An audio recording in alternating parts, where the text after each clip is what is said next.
So yan guys, good day guys. My name is Jay. So if you are new to my channel, so don't forget to subscribe to my channel. So ang topic natin ngayon ay kung paano ka nga ba makakaipon sa sahod mong 13K to 20K monthly.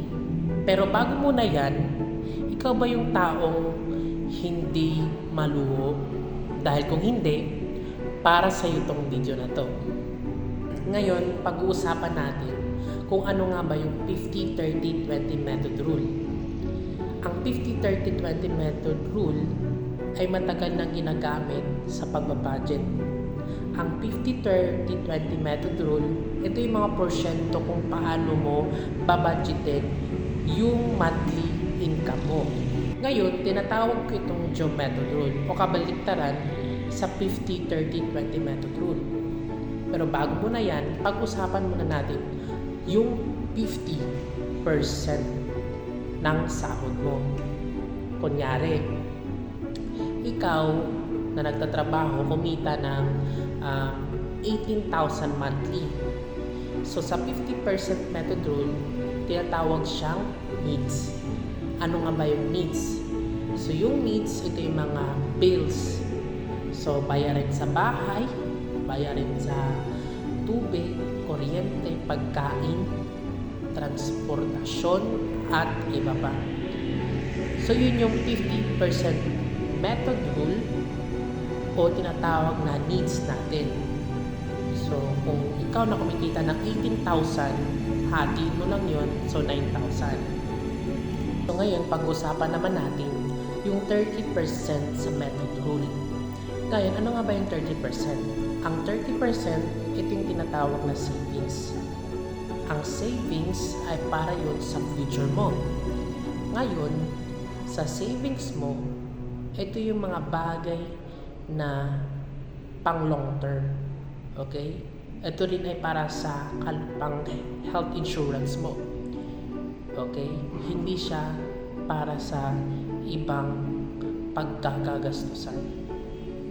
Ngayon, sa savings mo, dapat sa sahod mo nakakaipon ka ng 30% o higit pa sa porsyento ng pag-iipon mo.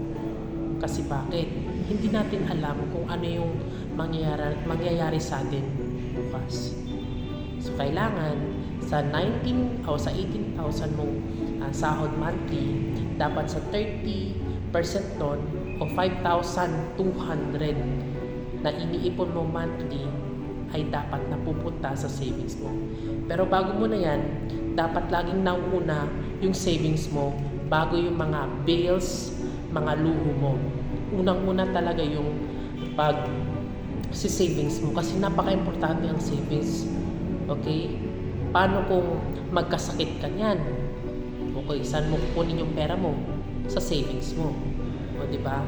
Kung may long-term goal ka na kailangan mong bumili ng lupa, yun, mga long term, pang investment sa sarili mo. Kaya after 10 years, kailangan may sarili ka ng bahay. So yun yung mga dapat mong pagtuunan para after ng 10 years, may sarili ka ng bahay, kotse, at iba pa. At meron ka na para sa savings ng pangkalusugan mo. Okay? Dapat laging nauna ang savings. So ngayon guys, pag-usapan naman natin yung 20% sa method rule. Ano nga ba yung 20% sa method rule?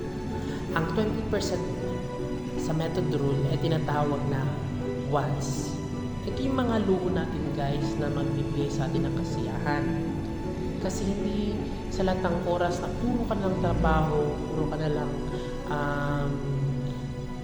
nakapokus sa mga gawain, pero hindi mo binibigyan ng kalagahan yung sarili mo.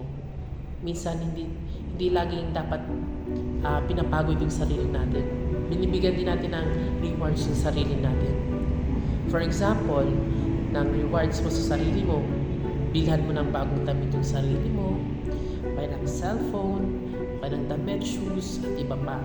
O kaya kumain ka sa labas, di ba? Para maging masaya ka rin naman sa sarili mo. Kasi alam niyo guys, may binigay din akong topic sa school.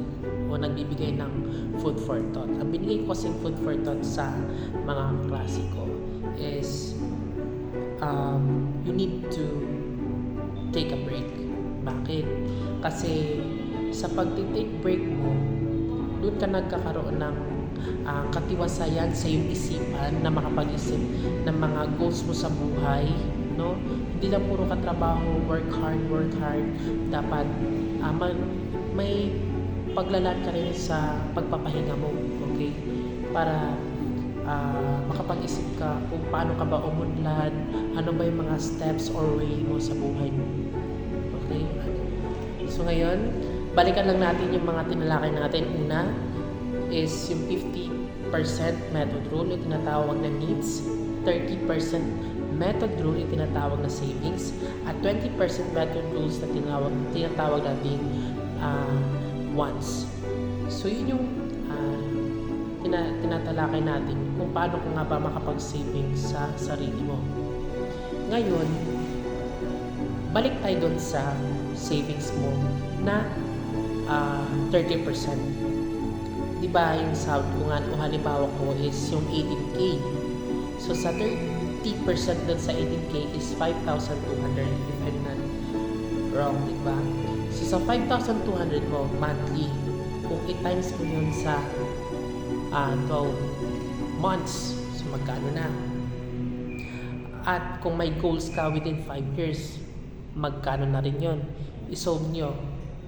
Solve nyo yung 5,200 times 12 tapos equals nun at i-times mo within 5 years. Now, malalaman mo kung gaano kalaki yung perang naipon mo within 5 years. Ngayon, kung makaipon ka ng ganong halaga, okay, kung malaki yung naipon mo, saan mo ba pwedeng ilagay yun? Yung malaking perang naipon mo? Tama, sa investment. Dapat nilalagay natin sa investment. Or nagka-come up ka ng new business idea. Okay? Kung magbenta ka ng mga fish balls, walang problema. Kasi at least yung pera mo umiikot. Hindi lang puro gastos tayo na wala lang bumabalik na pera sa atin. Dapat yung pera natin is umiikot. Okay? Nagbibigay sa atin ng asset. May bumabalik sa atin na pera. Okay? So, kung ikaw naman ay nagka-come up ng new ideas for the business, why not, di ba? Malay mo, ikaw yung susunod na maging mayaman o successful.